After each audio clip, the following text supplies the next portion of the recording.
Hi, everybody, and welcome to DJ Showcase with me, EVE. Today I have the pleasure of bringing you Dev. How you doing, Dev? I'm all right. How are you? I'm doing great. So I'm going to ask you a few questions, and I'm going to have you do a live set, okay? Perfect. All right, so how'd you get started in the business? Well, I'd always loved dance music, and 2.5 years ago, I was like, you know what? I was at EDC Orlando, and I was like, you know what? I see them vibing up there on stage, all the DJs, all the artists that I was watching. And I thought to myself, I'm like, you know, I can do that stuff too. Like, I have such a passion, and I see them vibing, and I was like, you know, that's something that I show a lot of interest in. I want to try it. So I went out and bought my own controller. Quickly found out once I started going to getting booked and stuff that CDJs were kind of the way I needed to go. So I kind of just switched over to that. And then ever since I picked up CDJs, my passion for music and my vibe and everything like that, people just started, they liked it, and so just continuously how I've just been getting booked and how I've been growing in the scene. Okay, and so who are your biggest influences? Well, my biggest influence, his name is Nightmare, Tyler. He, everything about him, from his production to the way he holds himself to his management team, everything that's where I see myself down the line. Okay. A little bit more of a heavier vibe, but with all the elements that are on his team, that's exactly what I strive for and what I want. And he's a solid role model, Okay, and cool. definitely someone who I can't wait to actually work with one day. So you actually produce music as well? Yes. Okay. So give me a do and a don't for all upcoming DJs. DJs or producers? DJs, producers, all the upcoming ones who are trying to get started in the business. Well, Give me one do and one don't. Gotcha. Well, for anyone who is trying to just do this in general, don't go after it, because your friends are telling you to, or someone's telling you not to do it, or anything like that. Do everything from your heart, because it makes everything easy. Yep. Even if you switch styles, or you find something that you discover that's different than what you've put out, who cares? If it's coming from your heart, and you're true to you, and you're true to your team, that whoever's who you're working with, it shouldn't matter. Yeah. So just do everything from your heart. And the one don't is to don't talk shit. Just stay in your lane. Don't worry about anybody else. Because at the end of the day, it's going to be you on that stage, and it's going to be your name on those flyers, not anybody else. So if anybody else is out there, trying to rip you apart and bring you down in any way, let them. That's awesome. And so right now, what is the equipment that you use? CDJ Nexus 2000. Okay. For DJing, and then for production end of things, I produce in Ableton, but I started on FL Studio. I frequently go bounce between both, depending on what I'm trying to do in the production. Okay. But yeah, I run everything off of my MacBook Pro. Shout out Apple. There you go. All right, so are you ready to give us a live mix? Yeah, for sure. All right, we'll be right back.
goosebumps every time, yeah. When you're not around, when you throw that to the side, yeah. I get those goosebumps every time.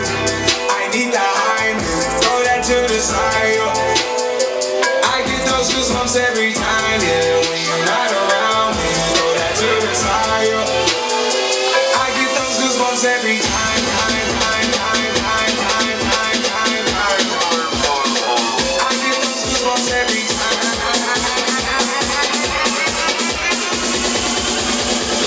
When the bass drop.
Oh my God, that was an amazing, amazing mix. Thank you, Dev. Thank you, thank you. Thank you, thank you. Oh my God, you hugs. You had everybody in here going crazy. So where can they find you? On Facebook? and Snapchat? Yeah, Snapchat, Instagram, Facebook, Twitter, everything is just at AKA D3V, AKA Dev. Everything's uniform, so it should be easy to find me. Okay, well, thank you, and we'll see you next week with our next DJ.